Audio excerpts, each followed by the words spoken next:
ఒక గంట గడిచాక ఇంట్లో అందరినీ పిలిచి ఓ చోట కూర్చోబెట్టి, నేను చెప్పేది అందరూ వినండి. మన ఇంట్లో పూజ చేయించాలనుకుంటున్నాను. మీరు పంతులు గారికి ఫోన్ చేయండి. ఎప్పుడు బాగుంటుందో అడుగుదాం అంటూ భర్త వైపు చూసింది హారతి. ఇప్పుడు మన ఇంట్లో పూజ ఎందుకు హారతి? అమోఘ వచ్చినప్పటి నుండి నువ్వు చాలా చిత్రంగా ప్రవర్తిస్తున్నావు. నువ్వింకా అదే బాధలో ఉన్నావా అన్నాడు పరంపర. నేను అదే బాధలో ఉండటం ఏమిటి? ఎవరు చెప్పారు నేను బాధపడుతున్నానని? అమోఘ ఏమైనా బాధపడుతుందా నేను బాధపడటానికి? అది వచ్చినప్పటి నుండి నవ్వుకుంటూ హాయిగా తిరుగుతుంది.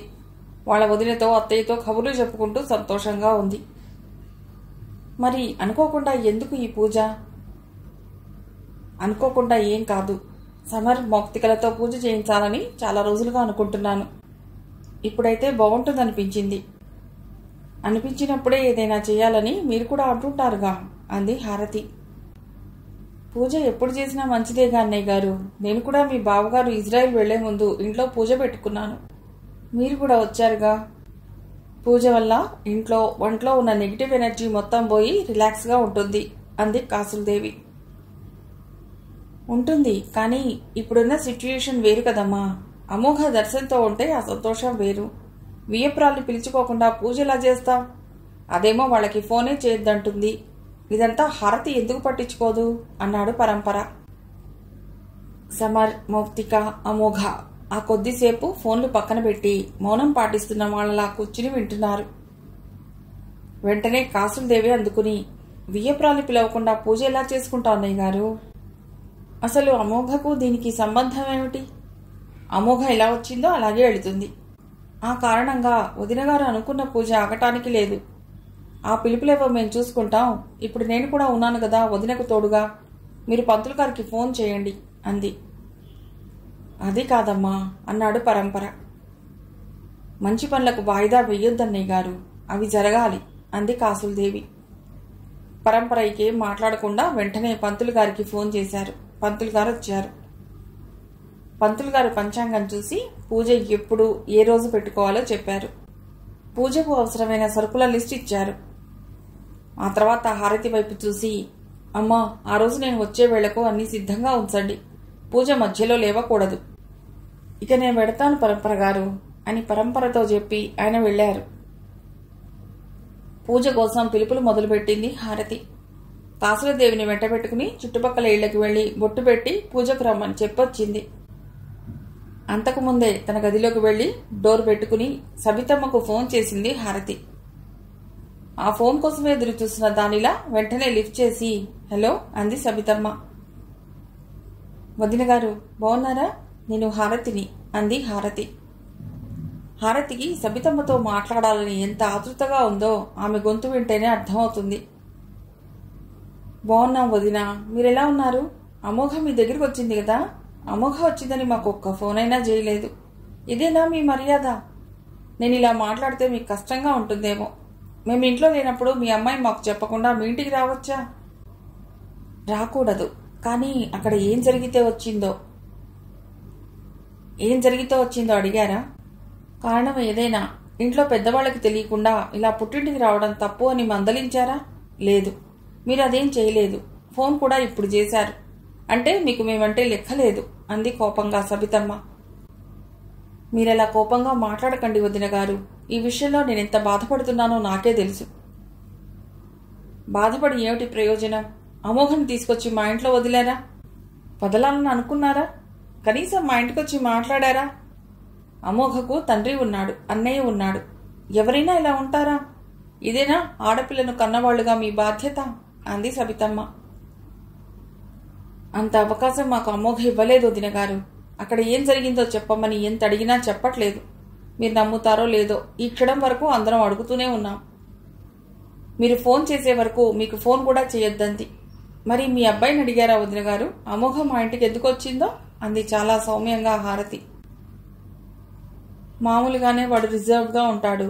నాతో పెద్దగా మాట్లాడు. ఇలాంటి విషయాలైతే అసలే చెప్పడు. అయినా గట్టిగానే అడిగాం. ఏ విషయం చెప్పలేదు. నన్ను మీకు ఫోన్ కూడా చేయనివ్వలేదు. వాడు సరే, మీరేం చేస్తున్నారు? మీరు మీ అమ్మాయికి నచ్చచెప్పి పంపొద్దా?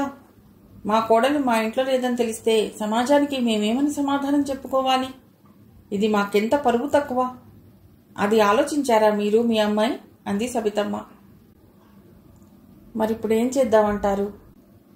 ఇప్పటికే నా మెదడంతా మొద్దుబారిపోయింది. దేనికి జవాబిచ్చే స్థితిలో లేను. బాధలో ఉన్న నన్ను మరింత బాధ పెడుతున్నారు అంది హారతి. బాధ మీ ఒక్కరికే ఉందనుకోవద్దు. అందరం అలాగే ఉన్నాం. తప్పు ఎవరిదో తెలియక, ఏం జరిగిందో తెలియక అంది సబితమ్మ. నిజమే వదిన గారు, వాళ్ళిద్దరూ బాగా చదువుకున్నారు, హైలీ మెచ్యూర్డ్గా ఉంటారు. మనకేమో పెద్ద పజిల్లా అయ్యారు. ఏం చేద్దామంటారు అని మళ్ళీ అడిగింది హారతి. ఏం చేయాలో నాకు కూడా అర్థం కావటం లేదు. మీ అమ్మాయి మీ ఇంట్లో ఉంది, మా అబ్బాయి మా ఇంట్లో ఉన్నాడు. అదే కనిపిస్తుంది నాకు అందామె. ఎంతైనా వాళ్ళు మన పిల్లలు వదిన గారు. వాళ్ళ సమస్యను మనమే తెలుసుకుని పరిష్కరించాలి. అందుకే ఇంట్లో పూజ పెట్టుకున్నాను. ఈ పూజ మీకు ఫోన్ చేయాలనే పెట్టుకున్నాను. మీరు నమ్మాలి అంది హారతి. నాకు ఫోన్ చేయడం కోసం పూజ ఏమిటి? అర్థం కాలేదు. మా ఇంట్లో ఇప్పుడున్న పరిస్థితుల్లో నేను మీకు ఫోన్ చేయాలంటే నాకు ఏదో ఒక సందర్భం కావాలి. ఇది మీకు ఫోన్ చేయటం కోసం కల్పించుకున్న పూజ. ప్రస్తుతం అమోఘ, దర్శన్ ఒక చోట లేరు కాబట్టి నలుగురు 4 రకాలుగా మాట్లాడుకునే అవకాశం ఉంది. అది తగ్గాలంటే మనమంతా అందరికీ కనిపించేలా ఒకసారి కలుసుకోవాలి. ముఖ్యంగా దర్శన్, అమోఘ అంది హారతి. సబితమ్మ కూలై బాగుంది మీ ఆలోచన అంటూ మెచ్చుకుంది. అందుకే మీరు మీ అబ్బాయితో మా ఇంటికి రావాలి వదిన గారు. పూజ దగ్గర వాళ్ళిద్దరినీ చూసి కలిసే ఉన్నారనుకుంటారు. ఇక అమోఘ మా ఇంట్లో ఎన్ని రోజులున్నా మాకు ఇబ్బంది ఉండదు అంది హారతి. అలా ఎందుకు అనుకుంటారు? మా కోడలు మా ఇంట్లో లేకపోతే మిమ్మల్ని అని ఆ నలుగురు మమ్మల్ని మాత్రం ఏమీ అనకుండా ఉంటారా? ఇప్పటికే మా ఆయన మా కోడలు ఎందుకు వెళ్ళిందో తెలియక ఇలా జరిగిందేమిటి అని బాధపడుతున్నారు. పూజ కోసం వచ్చినట్లే వచ్చి అమోఘను మాతో తీసుకొచ్చుకుంటాం అంది సబితమ్మ. అలాగే వదిన గారు, అంతకన్నా మాకేం కావాలి? మీరు, అన్నయ్య గారు, దర్శన్తో పాటు మీ అమరేశ్వరి వదిన గారిని కూడా తీసురండి. ఆవిడ చాలా సందడి మనిషి, పెళ్లిలో చూశాను అంది హారతి. ఆమె ఇప్పుడు ఊర్లో లేదు, పనుండి రాజస్థాన్ వెళ్లారు. ఉంటే అమోఘను ఆ రోజు మీ ఇంటికి రానిచ్చేవారు కాదు. అవునా? అవును, దర్శన్ చిన్నప్పటి నుండి ఆమెకు బాగా భయపడతాడు. మీరు ఫోన్ చేసినట్లు దర్శన్తో మాట్లాడతాను. ఆ టైంలో ఏ వర్క్ పెట్టుకోవద్దని చెప్తాను. పూజకు అందరం వస్తాం, దర్శన్ కూడా వస్తాడు అంది.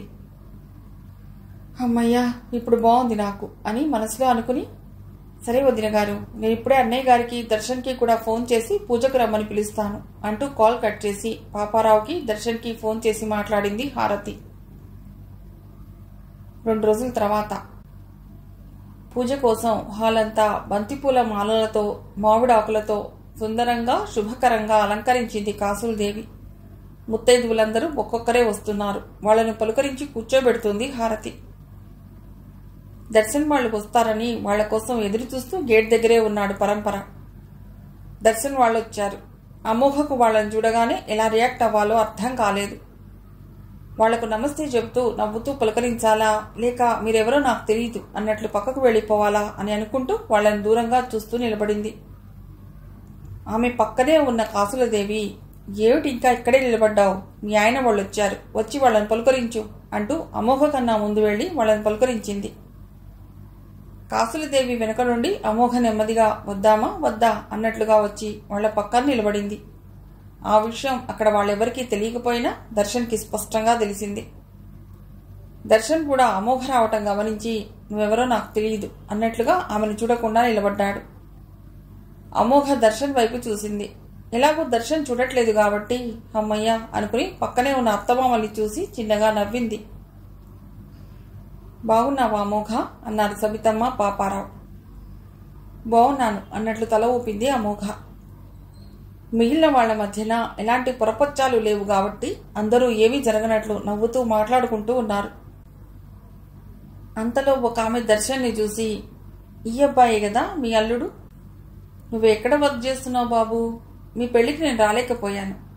బాగున్నాడే అమోఘ అబ్బాయి అంది.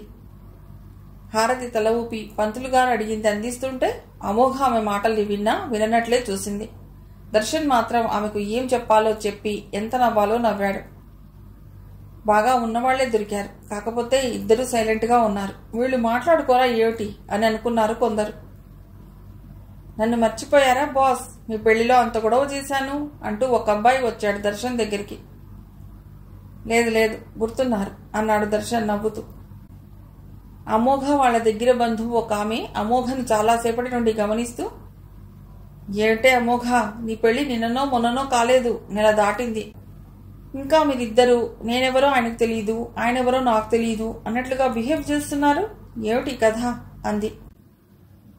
ఇక చాలే ఆపుతారా అంటూ అమోఘ రోషంగా అక్కడి నుంచి లేచి వెళ్ళింది.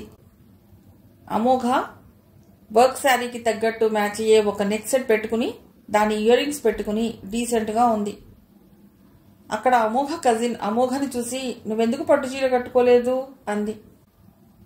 నేను నా పెళ్లప్పటి నుండి పట్టుచీరలు కడుతూనే ఉన్నాను, నాకు ఇలా ఈజీ టు వేర్ అంటేనే నచ్చుతుంది అంది. నీ పర్సనాలిటీకి నీ కలర్కి ఏది కట్టినా బాగుంటావు, అయినా ఇప్పుడు నువ్వు యూనిక్గానే ఉన్నావు అంది. అమోఘ నవ్వి థ్యాంక్స్ చెప్పింది. అంతలో అమోఘ ఫ్రెండ్ ప్రతీక్ వచ్చింది. పూజ దగ్గర ప్రతీక అమోఘను వెతుకుతుంటే దర్శన్ ఫోన్ మాట్లాడుతూ కనిపించాడు. అతన్ని చూడగానే, ఏమిటి వీళ్ళిక్కడున్నారు, వీళ్ళప్పుడే కలిసిపోయారా అని అనుకుంటూ నవ్వుతూ వెళ్లి దర్శన్ని, hi Darshan, how are you అని పలకరించింది. దర్శన్ గుర్తు తెచ్చుకోవడానికి ప్రయత్నిస్తున్నట్లు చూసి హాయ్ అంటూ పలకరించాడు. ఏమిటి అప్పుడే నన్ను మర్చిపోయారా, అంత డౌట్ఫుల్గా హాయ్ చెప్తున్నారు అంది. లేదండి, మీరు అమోఘ ఫ్రెండ్ కదా అన్నాడు దర్శన్. ఫ్రెండ్ కాదు, బెస్ట్ ఫ్రెండ్ని, ఏం జరిగినా అన్నీ నాతో షేర్ చేసుకుంటుంది. మీరు వస్తున్న విషయం మాత్రం నాతో చెప్పనే లేదు. అంతేలే, వైఫ్ అండ్ హస్బెండ్ అనగానే అలాగే ఉంటారు. నేనేదో ఉత్తుత్తి ఫ్రెండ్ అయిపోయాను, దాని సంగతి చెప్తాను ఎక్కడుందో. సో మీ ఇద్దరూ సెట్ అయిపోయినట్లేనా ఇప్పుడు అంది హ్యాపీగా. ఏం చెప్పాలో అర్థం కాక ఒక్క నిమిషం సైలెంట్ అయ్యాడు దర్శన్. సారీ, మీ పేరు మర్చిపోయాను అన్నాడు. నా పేరు ప్రతీక అంది. ఓ సరే, నేను వెళ్ళి అమోఘను కలుస్తాను అంటూ ప్రతీక లోపలికి వెళ్ళింది. ఆమె వెళ్ళగానే, అంటే మా మధ్యన జరిగిందంతా ప్రతీకతో చెప్పిందన్నమాట. ఏది చెప్పాలో ఏది చెప్పకూడదో కూడా తెలియదు అమోఘకి. పైకి మాత్రం ఎక్కడ ఎలా ఉండాలో ఏం చేయాలో అన్నీ తెలిసినట్లుగా కనిపిస్తుంది అని కోపంగా అనుకుంటూ వెళ్తుంటే అమోఘ ఎదురైంది. అటు చూసి ఇటు చూసి అక్కడెవరూ లేరని తెలిసి అమోఘ చేయి పట్టుకుని పక్కకి తీసుకెళ్లాడు దర్శన్. ఆమె స్టన్నై చూసి చేయి విడిపించుకోవటానికి ట్రై చేసింది.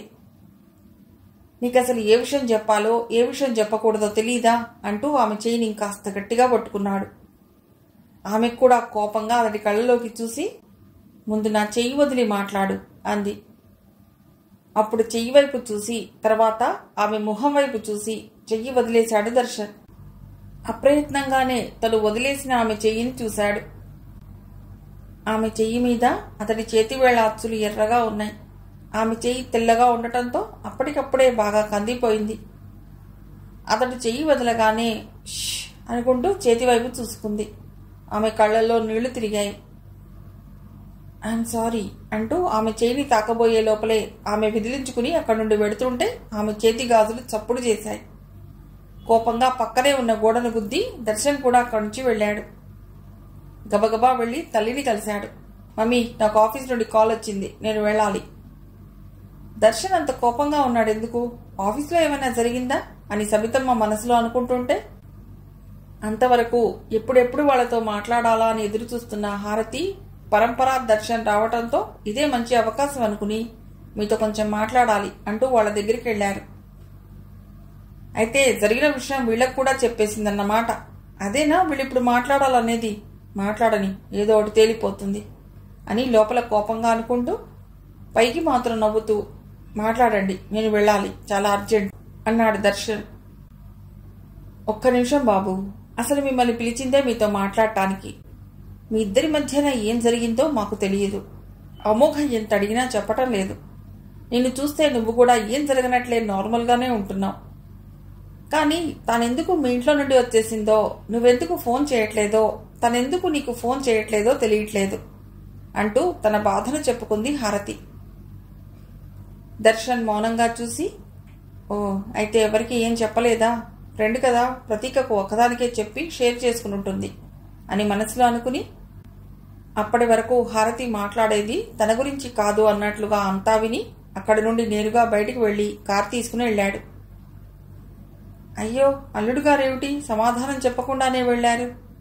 తప్పో ఒప్పో మా అమ్మాయిని క్షమించి మీతో తీసుకెళ్లమని అడుగుదాం అనుకునే లోపలే వెళ్లారు. ఇప్పుడు ఎలా వదిన గారు? అంది హారతి. నాకు కూడా అదే అనిపిస్తుంది వదిన గారు. ఇప్పుడెలా? అయినా ముందు మీరు అమోఘను తీసుకువెళ్లమనే అడగవలసింది. మిగతా విషయాలు తర్వాత మాట్లాడినా సరిపోయేది. ఇంత దూరం మేం వచ్చింది కూడా అమోఘను తీసుకువెడదామనే. ఈ విషయం నీకు ఫోన్లో కూడా చెప్పాను. కానీ దర్శన్కి తెలియకుండా అమోఘను మేమెలా తీసుకెళ్లాలి? కనీసం చిన్న మాటైనా వాడు చెప్పాలి కదా అంది సబితమ్మ. చెప్పాలి వదిన గారు, కానీ ఆఫీస్లో అర్జెంటు పని ఉందని వెళ్ళాడు. తర్వాత మేం ఫోన్ చేసి మాట్లాడొచ్చా? మాట్లాడండమ్మా. మీ అల్లుడితో మీరు మాట్లాడుకోవటానికి మా పర్మిషన్ దేనికి? మీరెప్పుడైనా మాట్లాడొచ్చు. వాడు కలిసి ఉంటేనే కదా మనం సంతోషంగా ఉంటాం. దర్శన్ అలా వెళ్ళకపోతే అమోఘను తీసుకువెళ్లేవాళ్లం అన్నాడు పాపారావు. నిజమే అన్నయ్య గారు, వాళ్ళు ఏది చెప్పకుండా ఎవరికి వాళ్ళు ఉండటం వల్లనే ఇదంతా. మనం మాత్రం ఏం చేయగలం అంటూ నిట్టూర్చి అక్కడే వాళ్ళకి ఎదురుగా బాధపడుతూ కూర్చుంది హారతి. అంతలో అమోఘకు ప్రతీక కనిపించింది. ఎక్కడున్నావే ఇంతసేపు? అంది అమోఘ ప్రతీకను చూడగానే. నిన్ను వెతుక్కుంటూ ఎక్కడో ఉన్నానులే. ఏమిటే నువ్వు? దర్శన్ వచ్చినట్లు నాకు చెప్పనే లేదు. ఈ ప్రతీక నీకప్పుడే అంత పరాయిదైపోయిందా అంటూ ప్రతీక అంటుంటే ప్రతీకకు ఫోన్ వచ్చింది. ఒక్క నిమిషం అంటూ ఫోన్ పట్టుకుని పక్కకు వెళ్లి మాట్లాడొచ్చింది. డాడీ కాల్ చేశారు అమోఘ, అర్జెంటుగా రమ్మంటున్నారు. నేను వెళ్ళాలి. నిన్ను తర్వాత కలుస్తాను, బాయ్ అంటూ ప్రతీక ఇంటికి వెళ్ళింది. కొద్దిసేపు గడిచాక ఇంకా మేము వెళ్ళొస్తాం వదిన గారు. వెళ్ళొస్తాం అన్నయ్య గారు. ఏమండి వెళదామా అంది సబితమ్మ. వెళదాం సబిత. దర్శన్ని ఆఫీస్ దగ్గర వదిలి శంభు ఇంకా రాలేదు. వచ్చాడు. నాకు ఒకసారి కనిపించి అదిగో కార్ దగ్గరికి వెళ్ళి నిలబడ్డాడు. మనం వెళ్ళటమే ఆలస్యం. అవునా, అప్పుడే వచ్చాడా? ఇంతకీ మనోడు ఆఫీస్కి వెళ్ళాడా ఇంటికి వెళ్ళాడా అని మనసులో అనుకుంటూ, సరే బావగారు మేము వెళ్ళొస్తాం, చెల్లెమ్మ వెళ్ళొస్తాం అన్నాడు పాపారావు. ఆయన కళ్ళు అమోఘ కోసం వెతికాయి. అమోఘ కనిపించలేదు. సబితమ్మ గబగబా కార్ దగ్గరికి వెడుతుంటే పాపారావు కూడా ఆమె వెనకాల వెళ్ళాడు. అమోఘ లోపల ఎక్కడో ఉంది. హారతి అమోఘను పిలిచే లోపలే వాళ్ళు వెళ్లారు. పాపారావు సబితమ్మ వెళ్లేసరికి దర్శన్ రామి ఇచ్చిన కాఫీ తాగుతూ లాన్లో రిలాక్స్డ్గా ఉన్నాడు. దర్శన్ని చూసి, వీడేంటండి ఇంట్లో ఉన్నాడు, ఆఫీస్కి వెళ్ళలేదా అంటూ దర్శన్ దగ్గరికి వెళ్ళింది సబితమ్మ. పాపారావు కూడా వెళ్ళాడు. నువ్వు ఆఫీస్కి వెళ్ళలేదా దర్శన్? మరి మాతో ఎందుకు అలా చెప్పావు? పెద్దవాళ్ళు మాట్లాడుతుంటే అలా మధ్యలో వచ్చావేంటి? ఏమనుకుంటారు వాళ్ళు అన్నాడు పాపారావు.